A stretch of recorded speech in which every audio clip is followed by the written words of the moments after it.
Antoinette, hi, good morning and welcome. Good morning. We're here to talk about the conference in Kenya. My first question is going to be, what is the significance of this conference for Kenya? Only 3 years ago, Kenya was facing significant challenges. It had suffered from 2 consecutive droughts, significant social strife with the global economic downturn, a significant economic slowdown. Public debt was rising, and Kenya's reserves at the time were significantly less than its peer countries in the region. Only 3 years later, we see a different landscape in Kenya. Growth is proceeding quite well. The economic outlook is quite good. Investment flows are on the rise, fueling the stock market, and financial inclusion has been accelerating, giving to millions of people a stake in the economy.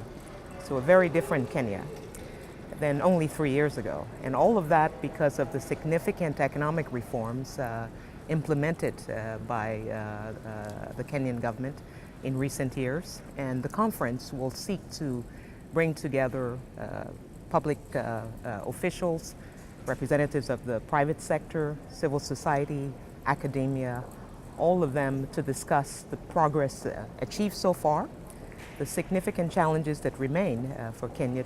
You alluded to some challenges a little while ago. Would you care to elaborate on what those challenges are?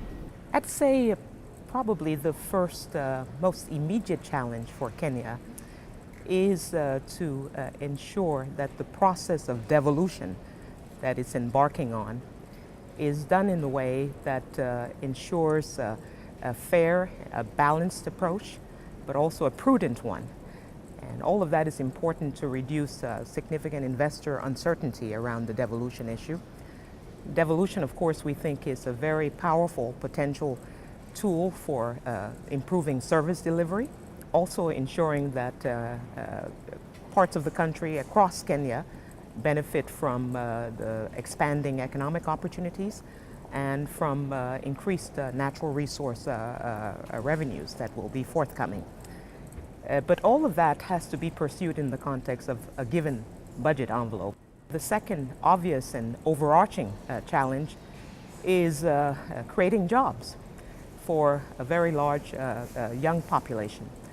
And to do that, Kenya will need to continue to remove the constraints, the bottlenecks to expanded private sector activity, to also, of course, make sure that resources are prioritized properly so that they're invested in things like infrastructure that are important to expanding the role of the private sector, but also addressing bottlenecks on the regulatory side that are also in some areas significant. The third significant challenge for Kenya is the need to continue to pursue appropriate policies to safeguard its resilience when it is faced with external shocks that will be inevitable as Kenya integrates more into the global economy.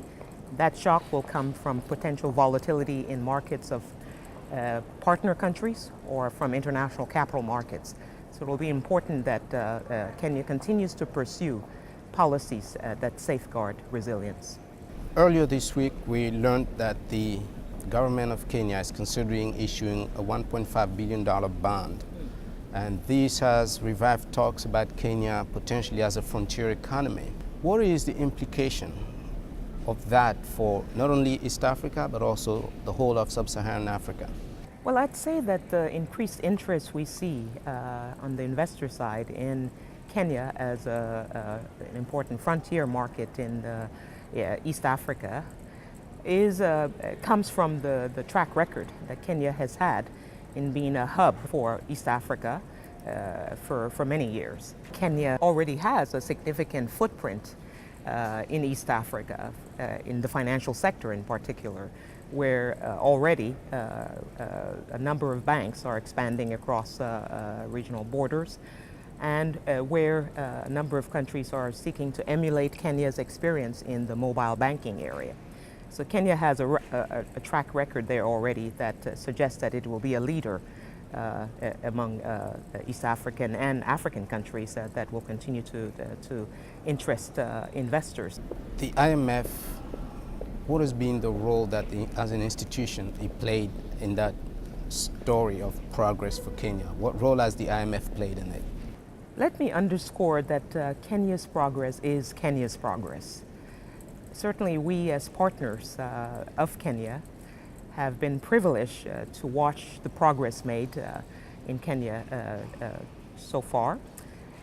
We've had a very strong partnership in the context of an extended credit facility that has been in operation in Kenya, supporting Kenya's efforts for the last 3 years, under which the fund has provided some $700 million that has helped to replenish and to build Kenya's reserves. In addition to that operation and the financial resources that is made available, the fund has provided extensive capacity building assistance to Kenya in areas where we have expertise in public financial management, in tax policy, in banking supervision, in capital market development issues. So across the spectrum of key macroeconomic issues, we provided significant technical assistance and training to Kenya that has been, we think, useful. And we very much look forward to continuing our very strong partnership with Kenya. Thank you. Thank you very much.